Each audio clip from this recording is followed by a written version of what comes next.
the presentation and we'll use it for a bit and then we'll go through some live training on Microsoft Teams itself.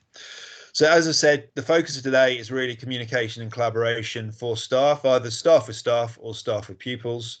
And we are going to be covering certain areas. We're going to have a look at, well, what's the purpose of using Teams? Why that over any other sort of platform? There have been some amazing recent updates to Teams and some more to come. So we'll go through those for a brief period of time. And then we'll get focused on using the communication features in Teams, how that builds community. And finally, where there's links to accessibility tools. And if you don't know what accessibility tools are, I will show you them, how to use them in Teams. And we've got questions and answers. So as I said, while we are going through, I will have certain pause points where you can ask questions, but also you can pop those questions into the chat on the meetings bar. So you've got lots of ways to get input. Don't be shy. I don't bite. My background is education. I came from being a teacher originally before I worked for Turn It On. So I do understand education. And also, if you've got any questions about Teams itself, we're happy to field those today. But primary focus is around communication. So I often get asked, why use Teams for staff? It's quite simple. There's been other platforms that have been promoted out there, whether you are a Office 365 school or you're a Google G Suite school, you get very similar features with the two platforms. As a company, we work with both platforms. If today you are a Google school and you've just joined this session, you will need to request someone to set you up an Office 365 tenancy.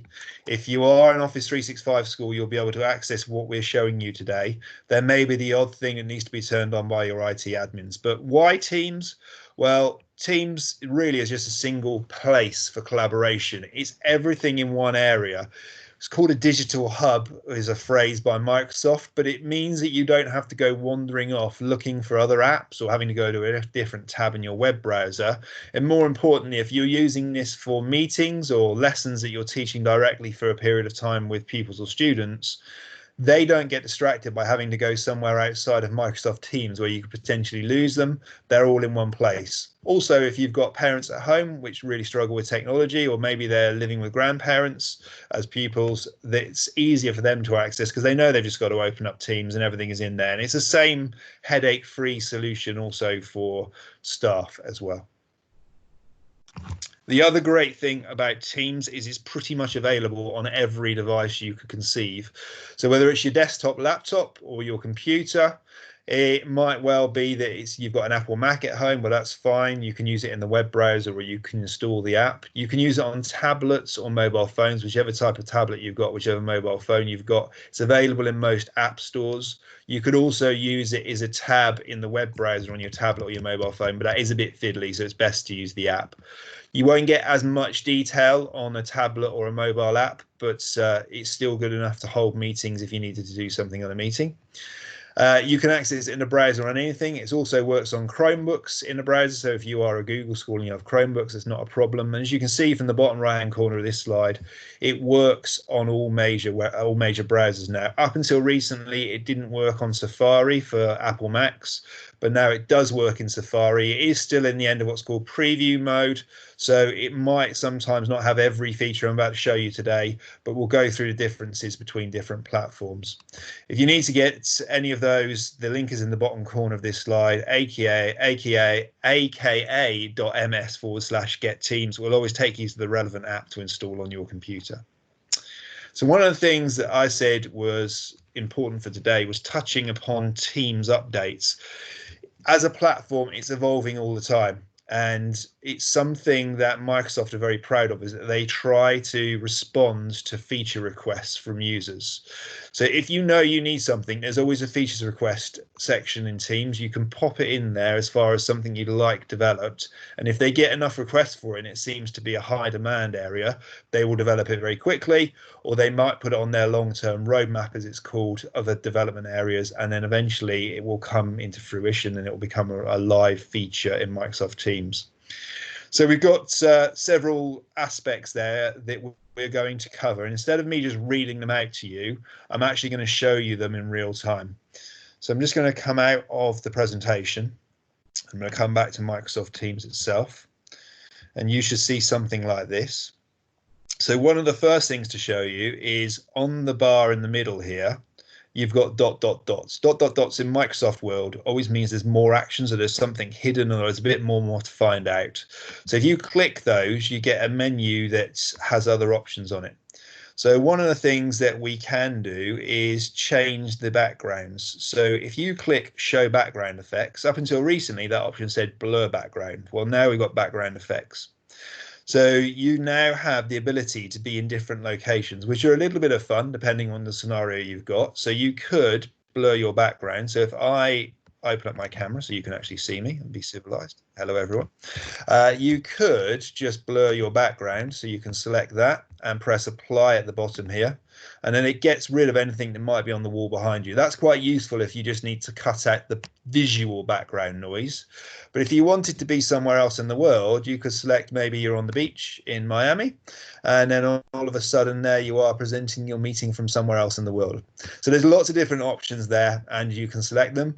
Educationally, if you are presenting a lesson, the default ones aren't so creative, but there are how-to documents in Microsoft are bringing out where you can choose your own background. So if you were teaching, let's say, a history lesson and you wanted to go back to Victorian England, you could get a background of you in a street scene in Victorian England, and you could pop that on there. So when you're teaching the pupils, you're almost in a themed environment. So it's quite a useful one to have. I'm just going to go back to the blurred background to get rid of that distraction behind me.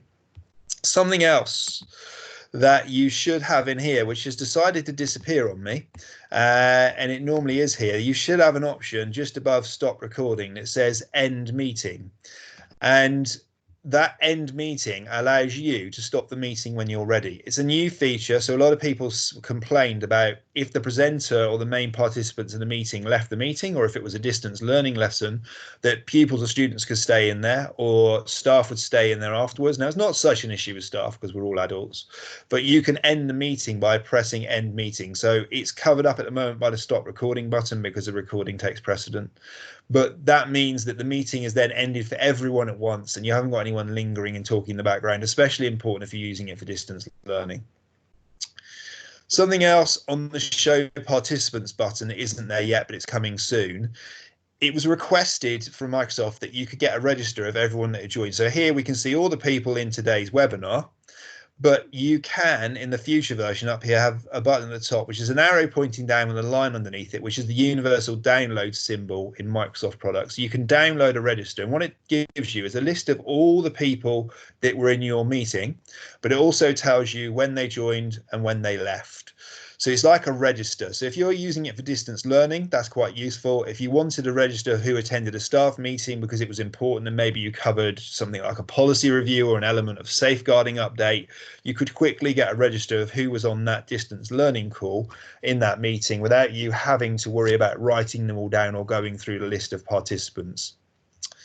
I'm going to pop back to the presentation to remind myself. Okay, some other options. Now, I can't show you these because they're on a development release later in April.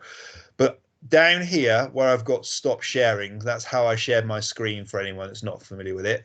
To the right-hand side of screen sharing, between that and the three dots, there will be a new feature that appears towards the end of April and beginning of May.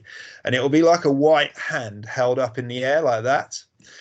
And it's a new feature that anyone in the meeting, instead of having to unmute their mic here and start to speak when they feel there's a pause between the person presenting or the last person who spoke, you press the raise hand button, and then next to the dot, dot, dot in their name, you'll get a yellow hands up icon. And what it's meant to signify is either a member of staff or a pupil and student that's in your Teams meeting is waiting to share something, and they've got something to offer or something they want to talk about. And it's a polite way of indicating that you are the patiently waiting and you want to join in and you want to discuss. So you then unmute your mic, and whoever it is with the hands up would talk. And at the point you talk, I've seen the demo, the hands up disappears because it picks up the audio from you speaking. You don't need to take it off manually, it just gets removed. If then you want to speak again in the meeting later on, you press the hands up icon, which will be down here eventually, and you can join in.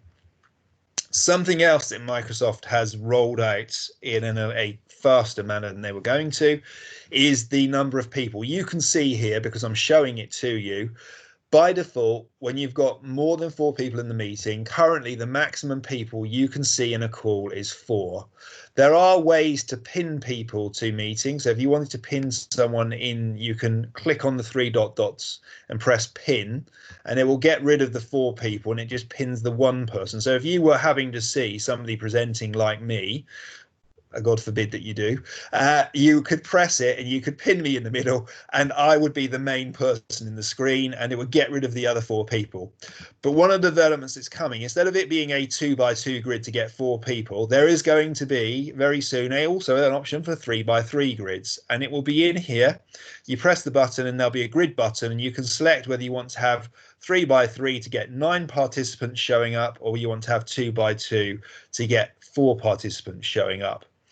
It won't at the moment do as many pinned videos as something like Zoom, but there are good reasons for that. It's hard to see the detail of small thumbnails, which are small videos like my video down here in the corner, particularly if they're doing something or showing something important. Also, if you've got slow broadband or a computer that's a little bit old, having multiple people on live videos really puts a lot of stress on your computer or your broadband and can sometimes cause stuttering or juddering. So there's a reason for, at the moment, Microsoft choosing to go 3x3 to have a maximum of potential 9 videos all live streaming at the same time. Just going to check back to the presentation.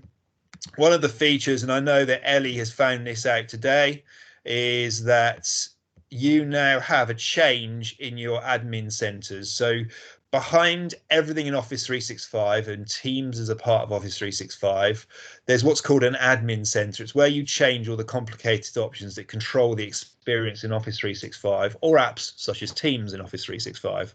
So you can now change the way participants join Teams. Some of you will have seen that I had to admit people into the meeting.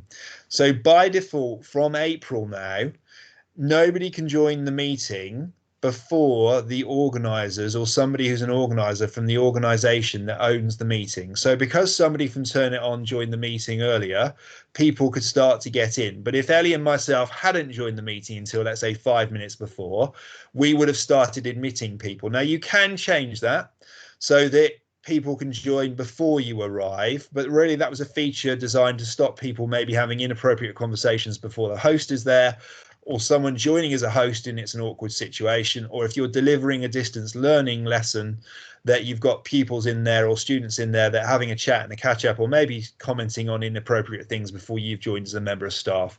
So that's really a discussion for you to have in school, whether you want to leave that enabled to stop people joining before you, or you want to disable that to put it back to how it was before the beginning of April, and anyone can join at any point before you're there. So they're really new updates from Microsoft in Teams, and there will be more updates coming in May and more in June, but they're the ones that are coming through April and into May that are really important from an educational point of view. I'm just going to pause there before I go into the rest of the conversation and just ask if anyone else has got a question. I'm going to stop screen sharing at that point. Anybody want to unmute their mic and ask a question, or are there any questions? I'm just going to look on the side in the conversation. Or someone would like to receive the links to the previous webinars, and that's not a problem. We can get those sorted out for you. Ellie's on the call, so yes, we can do that. Someone else has asked for those too. Someone will also put a link in there to one of the YouTubes previously. Are there any other questions on the updates or new features that anyone want to ask before I carry on? Silence. Okay. Don't feel that you have to be shy. We're all friends. So if you want to unmute and ask a question, please do so. All right, I am going to reshare my screen. So you will all see yourselves again and the presentation. If I just go back to the presentation. So what we're going to focus on for the rest of this webinar is how to use communication in Teams and also how to build community. All of the features today are pretty much cross-purpose, and you might use them whole school. You might use them for a narrower remit of teaching and learning. You might use them for an element of pastoral outreach, or it could be pastoral work in school. If you're in an academy, you might want to share teaching and learning or pastoral support across other schools in the academy. So Teams allows that, particularly around the meetings feature that we're using now.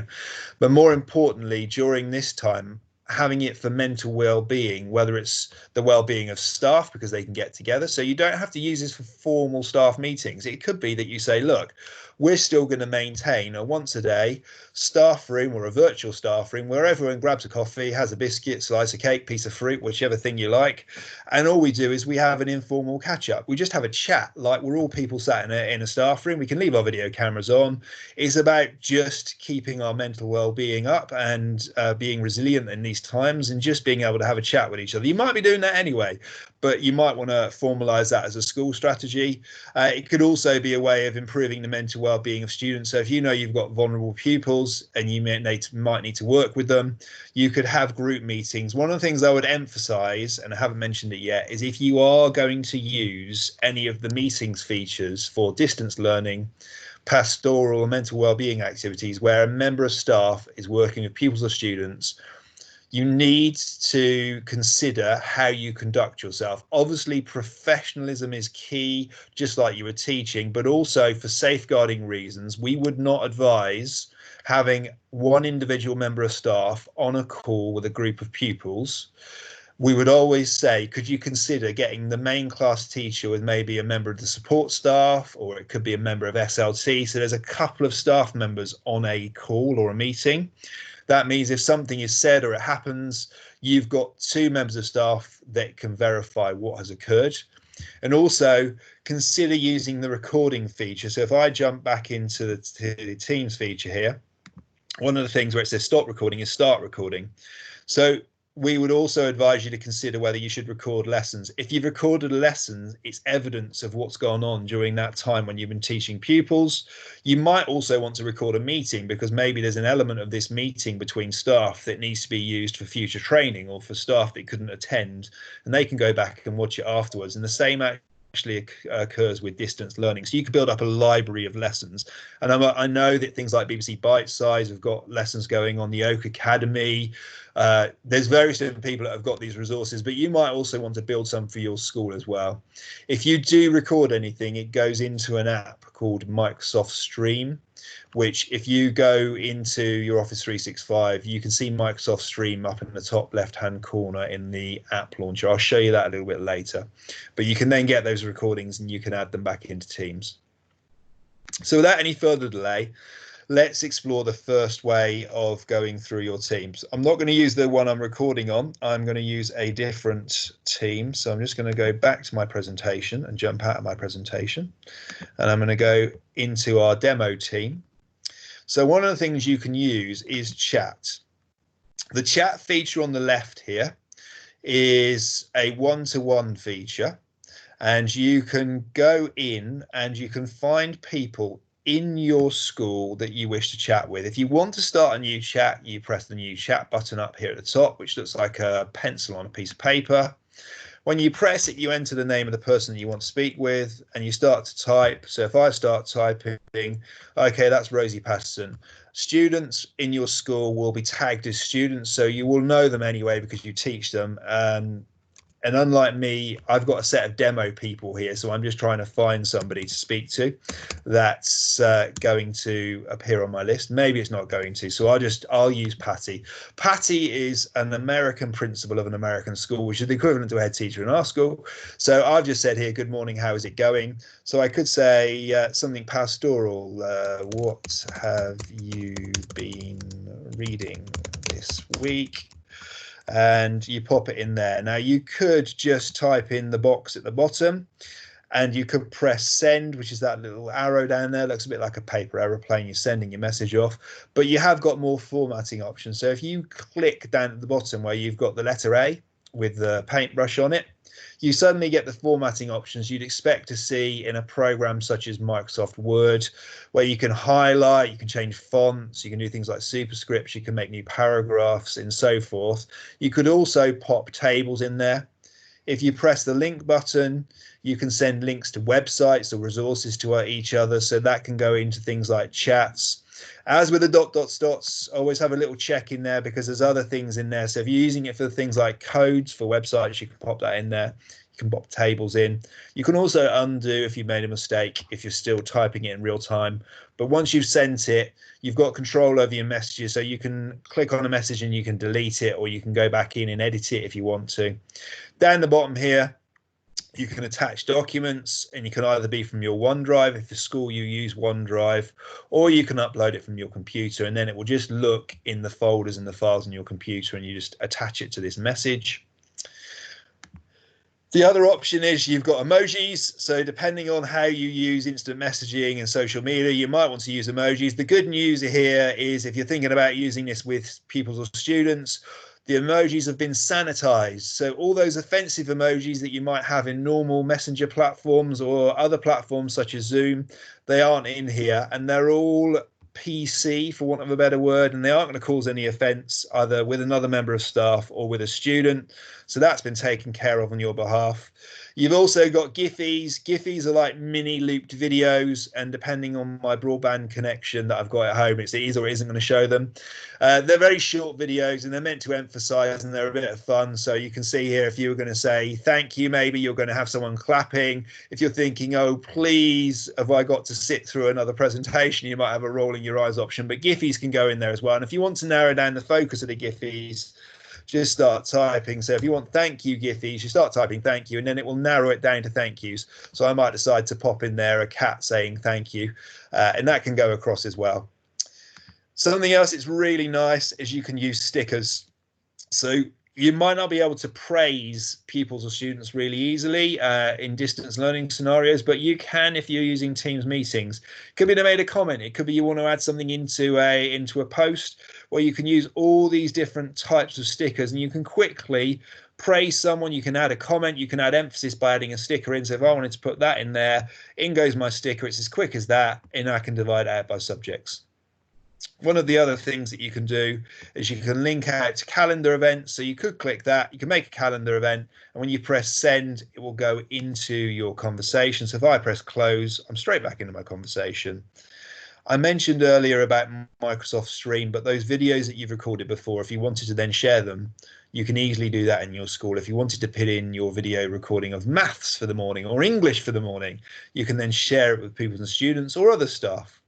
So that's really one-to-one conversation. So when you use the chat feature on the left here, that's a private conversation between you and another individual in your school, or you can have more than one person. So when you go up there and you press the start new chat conversation, you can add in 2 or 3 people, but it's private to your little group or private to you individually, and no one else is going to see that unless mistakenly you do a screen share like this and you happen to show what you've been talking about. As with anything else, remember what you're saying can be viewed by other people. So one of the questions I often get asked on these webinars is, can other people see your chats?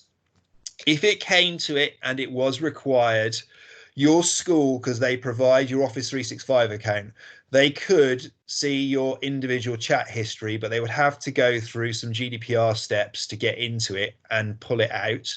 But you do need to bear in mind that if you decide to say something and it's something that's inappropriate and it's suspected, that the chat history could be pulled back. The same goes for the chat history of individual pupils or students. You can get a log of that. And even if they've deleted comments, so if I go into here and I go to the dots on the side, that's where I could edit my comment, and I could go back in and change what I wrote originally. Maybe I've made a typo or I've said something I regret, or I could delete it. As a teacher, it deletes and it goes out of view, but it is in a master log. If you are a pupil, they can also delete their conversations, but as a teacher, you can still see them in a stream, not from the personal chat, but from the next bit we're going to look at on a group chat. So you are able to moderate what's going on inside of your team. So that's one way to use Teams for catching up in meetings. The other way is to do it inside of a team itself. So if we went over on the side here to Teams, you can click on Teams, and here we've got some demo teams. So I'm going to go into my primary demo classroom, and just like the individual one-to-one chat, in your team, you've got a tab at the top of here, and it's called Posts. And it works in exactly the same way as I've shown you. Down the bottom here, you've got the box where you can type something. You've got the edit options. It's got all of the same options as the one-to-one. You can add subjects. The only differences are you've got these options along the top. So if you wanted to emphasize something and you want to say, make an announcement, you can pop in an announcement line. The announcement line could be different colors, so you can change that, or you can emphasize it further still by you can choose an illustration to have in the background, which is what I've done on one of my announcements. So maybe you're going to have that one and you press done, and then it's all of a sudden in there. You've also got the option to upload your own image if you want to personalize it to your school. And then you can give it a heading, you can give it main text, you can format it how you wish, and you just send that in. I'm not going to do that today purely for time, but if you want to see what that looks like, up here is one that I posted earlier, and then you can reply to the post, or somebody else in your school, be it a member of staff or be it a pupil, can reply by pressing reply, and then that will be pinned underneath the original comment. Or if you want to start something new, you can go down here and you can make a new announcement, such as I put this thing in called Insights, which is a new app up here at the top of my team.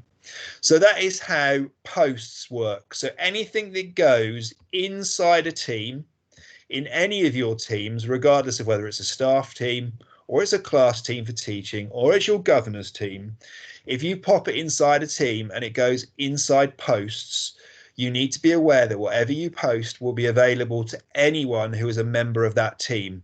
So if it's something personal and private, it goes in chat and you speak to that person individually or a small group of people. If it's something that's public or communal, it can go in a team, and it saves you creating a chat and adding loads of people in if they're already a member of a team, and you can go in there and you can post. So that covers how to make text-based posts. But you might be thinking, well, that's all well and good, but I want to have a video call, or I want to do something a little more organized. Well, the next way you can do that is to go over here to the left, and you can go to calendar. And in here, you might schedule distance learning lessons, or you might schedule staff meetings. So here is today and all the days for the rest of the week. You can choose how you view it here. So you can have an individual day, working week, which takes out the weekends, or a traditional week, including the weekends. You haven't got a month view in here, but the calendar is the same calendar that you will see when you go into Outlook on your Office 365. So if I was to go over to here, here's my Office 365 home. So if I went into, let's say I'm in my Outlook email, which you might be accessing online, but some of you might use the Outlook app. So online is easier to get between different apps. The app launcher that I mentioned earlier, I said stream, that's where your video recordings would be, but also your calendar is there. So if I right clicked, went to a new tab, the calendar in your Teams is going to be the same as the calendar that you've got attached to your Outlook emails and your Office 365. It's just displays. If you want to see a whole month, it's easy to view it in there, but I'm going to add my event in here. You could add your event in here and you could attach it to a team and then it would appear over here. You can add events here in Microsoft Teams because, as I said, it's all in one place. You don't need to be venturing out to here. Add the event in here and it will just show up in here. So if you go and view it over here in your normal calendar, it will be there. It works both ways. So we're going to add a new event. You can either press the button in the top right hand corner or you can double click. When I double click, I get my view.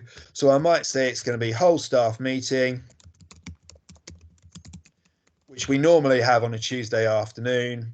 My attendees, I can add them in here. So I might have groups or I might have individuals. If you had one called all staff or pastoral staff or support staff as a group created for your emails, then you can add them as a group, or you can add them in individually as well. So I might say I want to add Deborah in here. She's a teacher, and you add my people in. You have the line here for people that you want to attend, and you definitely require their attendance in the meeting. If you press optional on the side, you can have people. So maybe it was support staff. They're not contracted to be working after school, but you think it would be of benefit of them to join a meeting because maybe you're covering something as an intervention strategy. So you can give them an option to come along to the meeting and they choose whether they want to give up their time and join it.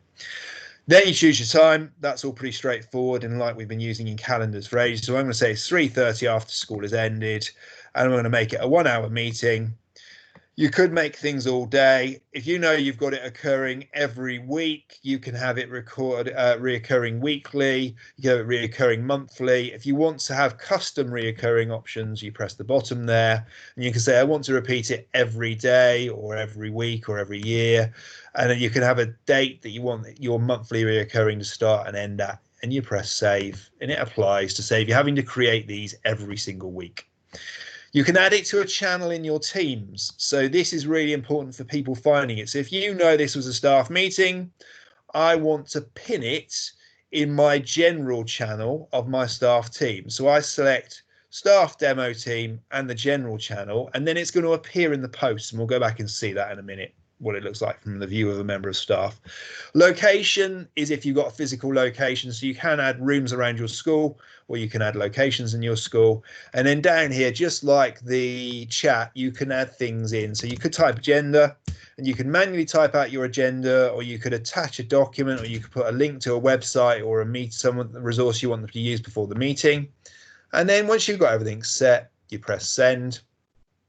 And then down here at the bottom, it starts to build my meeting. It probably doesn't show up very well, but there's a very faint circle going around in the bottom right corner.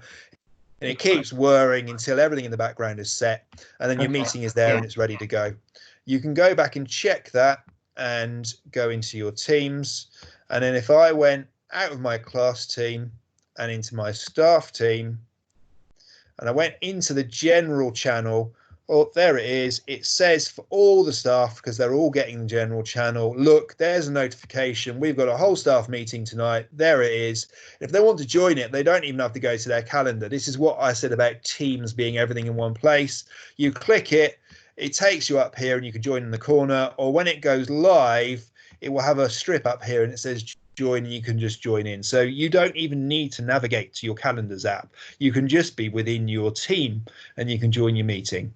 So if you're scheduling meetings for whatever purpose it is, for staff or it's for distance learning with pupils and students, and you want to set them in advance, you want to set lessons you can do in the same way, and you could just add it to a teaching or a class team, so then your pupils would see in here that there'd be a scheduled lesson and it would appear for them for English and maths, and they could just click on that, and because they're in that team, it's really easy for them to just go in and join that live lesson. If it's going to be a live lesson, it could be a recording as well, because you could attach your recording down here from stream, so you've pre-recorded it.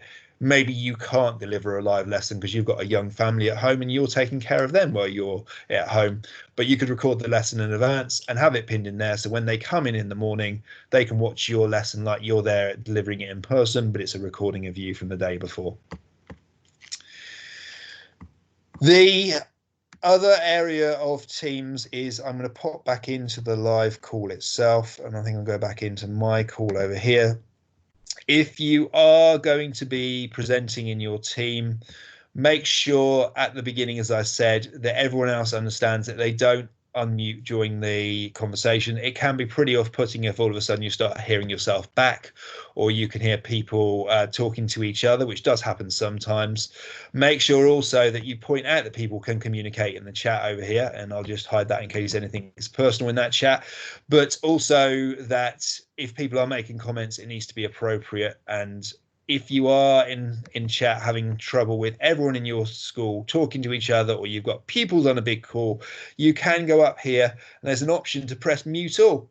And if you press mute all of a sudden, all these mic icons down here will have a line through them, and you muted all your pupils on your call in one go, and you don't have to go to them individually. So mute all is a useful option.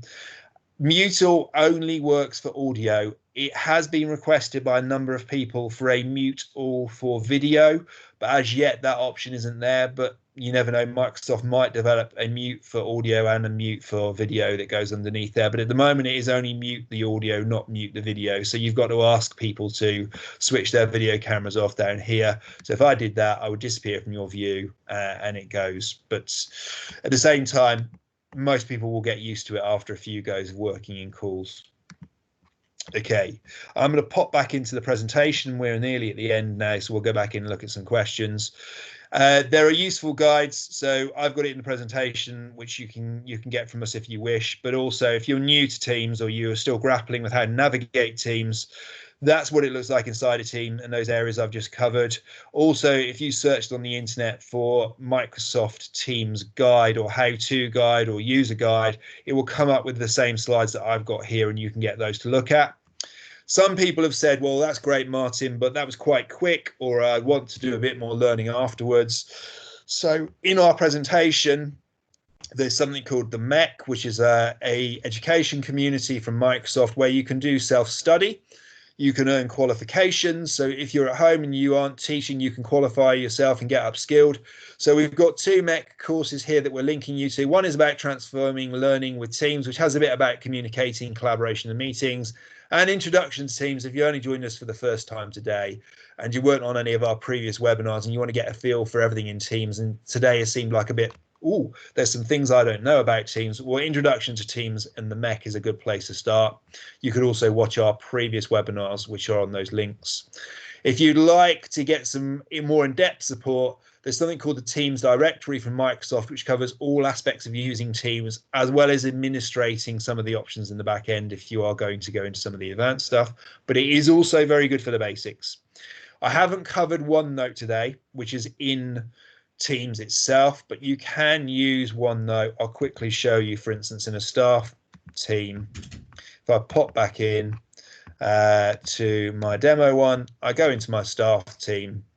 Staff team has a staff notebook up here. So post is where you are talking to each other through text or you're posting things. The other thing at the tab at the top is staff notebook. Staff notebook will need to load up when you click on it. It will take longer the first time you do it if you've not used the staff notebook in the team, but something Microsoft has inside of your team is OneNote, and OneNote is like a pad of paper and a pencil. But what you've got are sections in here, and if I click the little button on the side, you can then have areas where you collaborate together and you can share resources.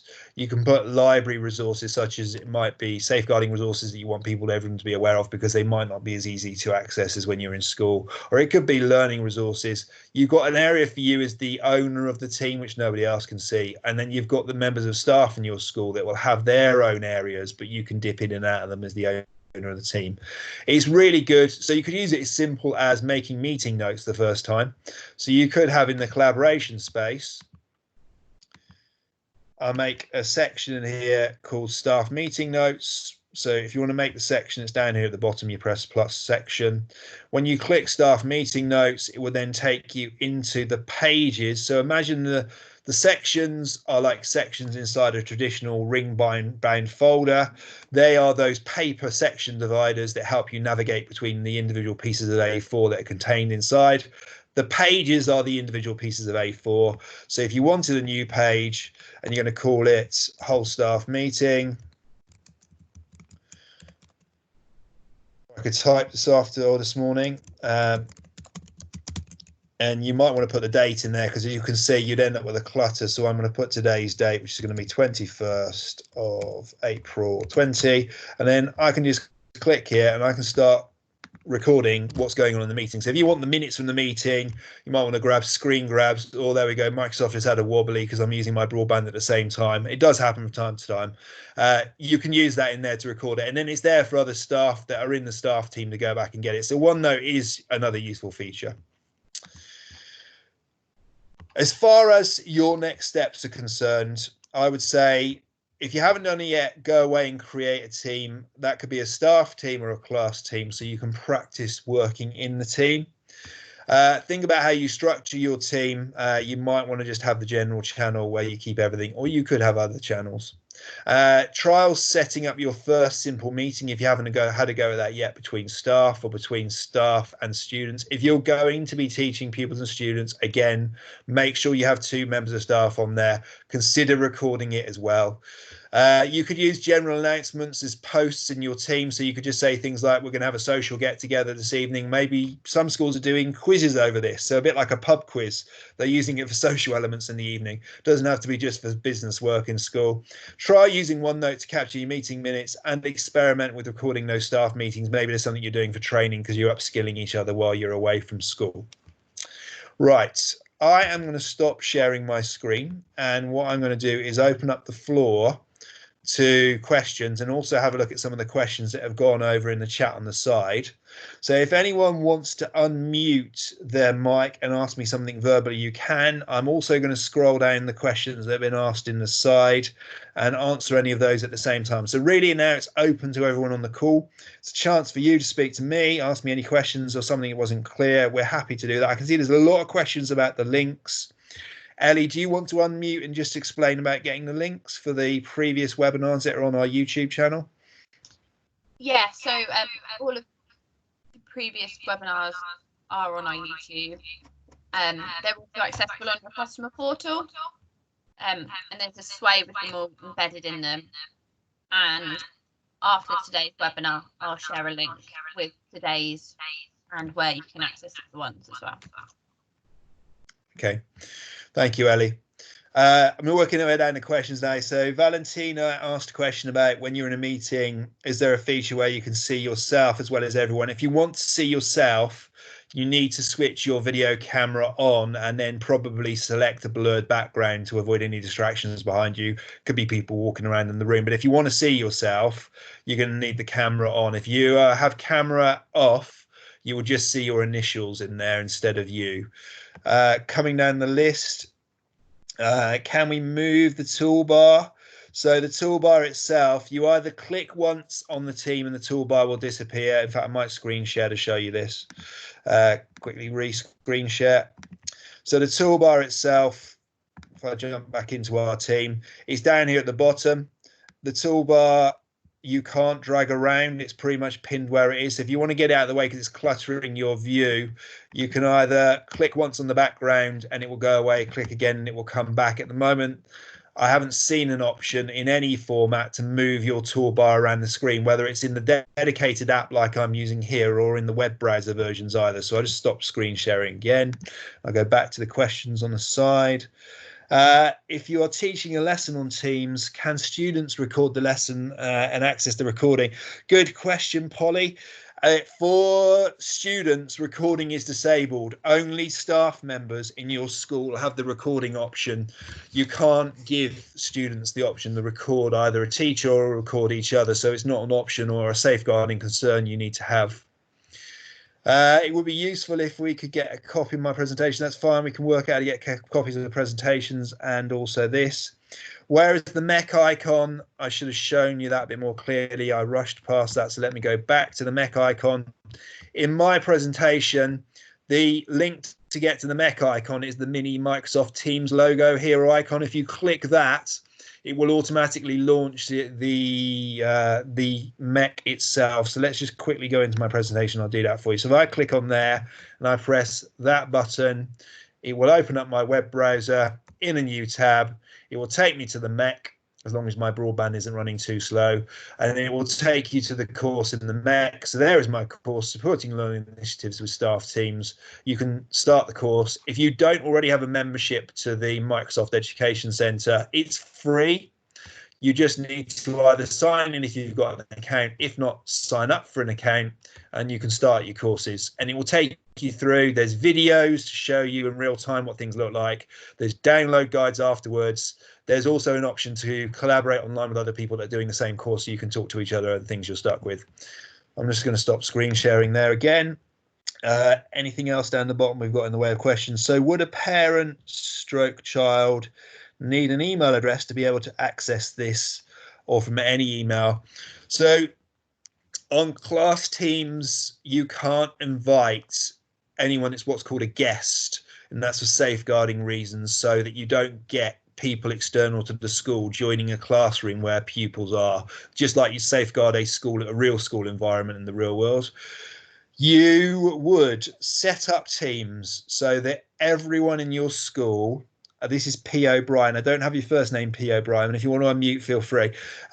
You would set up all of the people in your school. So staff would have an Office 365 account and pupils would have an Office 365 account, and you make sure they've got their account details. So the pupil would log into Office 365 and Teams, and then the parent sat with them at home. If you're in an ideal situation, you've got a parent that can support them, or the adult that's there could see what the child is doing, but it would be the child logging in. You don't need to create email addresses for the parents to log in. You create them for either staff or pupil/student. We've got, I don't have the background effect option. So the background effect option at the moment is only, I've seen it only in the desktop app. So what I'm using for this broadcast is the installed version of the software. If I reshare my screen and I get rid of that, in fact, if I just come out of the presentation, I minimize my desktop here. Once you've installed it, if I can get the icon, you will see it as an app on your desktop down here. So Microsoft Teams. If you just search on a web browser Microsoft Teams app or Microsoft Teams program, it will take you to the relevant one, whether you're using a Windows computer or an Apple Mac or a tablet, if you're using the iOS store or the Android Google Play Store, and you can just install it. It's not on every platform yet. So where I've got here, show background effects, and I've got the background effects, I haven't seen that if I've been using it in the web browser. If I test it out for you now, so if I go into my demo team and I come out of my thing, so if I went into, it might not allow me to do it, but I can try. So if I went into my chat, for instance, and I decided to try and turn my conversation into a video call, it would ask me to allow to use the camera. What I'm forcing my call to do now is to double use my camera, so you might get some things. But on the dots on there, if Patty answered, I wouldn't see, for instance, the options in the web browser for blur background. It just doesn't exist yet. Something that happens is gradual rollout. So at the moment, if you want the options over here about blurred background, or you want to have these different backgrounds, you're probably going to have to install the desktop app. If you haven't got the rights to install, either raise a ticket for your IT technical consultant, or you'll turn it on IT consultant and they'll get it installed for you. Just going to stop sharing screen again, go back to any other questions that are on the side. Makes sense, I'm using the browser. Okay, great. Jane, you've asked a question, can you invite to a meeting someone outside your organization? So as a staff member, you can invite people to meetings that are outside of your organization if something on the admin side has been enabled. So you need to enable invite guests, and it's normally disabled by default when you build a staff team or you've got staff in Microsoft Teams, to prevent staff inviting people that are external. But if you're maybe a Senko, or maybe you're a head and you want to talk to somebody in another school that's using a different Office 365 that's not your school, or maybe it's a social worker from a local authority, because there's a Senko, you need to have a child protection meeting or something, you need to have guest access enabled. You will only be able to invite guests to staff teams. You cannot, as I've said before, invite guests to class teams, and that's for safeguarding reasons. But once guest access is enabled, you could set up a meeting. I'll reshare my screen again. You could set a meeting up over here in calendar. So instead of being whole staff meeting, it might be child protection meeting. It would only appear to you and the people you'd invited for child protection meeting. But if that involved external people, such as you had a PCSO, you had a social worker, maybe you had someone from CAMS or something like that, you would then be able to invite them to that meeting. If guest access is disabled, you'll get the frustrating thing where you can only invite people from your school, and you'll need to speak to your IT support company to get guest access enabled, so you can invite those people external to the school. In other words, they don't have an email address that ends in the same school bit that you get. I've answered all the questions on the side. Are there anybody who is lingering there and they want to unmute their mic and ask a verbal question? There's just one new question from Fran. Fran, sorry I missed you at the bottom there. Can you install the desktop app on more than one device? Yes, you can. You can install it on as many devices as you want. There's no limit to that. And you can sign in on different devices. So I've got my work mobile phone, I've got a computer, and I've got a tablet. And I'm signed in on the Teams app on all those 3 different devices simultaneously at once. and you can work on all three. You could put one down, pick the next one up, and because everything in Teams is synchronized across Microsoft in the cloud, you can just work between all of them as happy as anything, but you just need to be signed on as your account on each device. Any other questions? Okay. I haven't got anything else to show you today, but I will hang around for a little bit in this team in case anyone, as people disappear, want to ask questions. But thank you for coming along. Really appreciate the time that you've given up today to join us. We will have more webinars coming up. So the team managers for your regions have been sharing them. The consultants have been sharing them. If you're still not sure, you can ask us on the call. You can ask Ellie or myself. But we are mixing the webinars that we're delivering. Some will be Microsoft based for Office 365, which will make more sense if you use Office 365 as a school. Others will be Google based, and we'll go into things in G Suite. So depending on which type of software you use, or which platform you have in school, you're welcome to either, but it makes more sense if you use the one in your school because you can go away and access it readily. Thank you very much, everyone. I really appreciate your time. I'm going to remain here for a little bit, but feel free to leave if you wish, if you've got everything you need. If you want to remain and ask me questions, please do unmute your mic. I'm happy to speak to anybody. Thank you, everyone, and I will see you on a future webinar.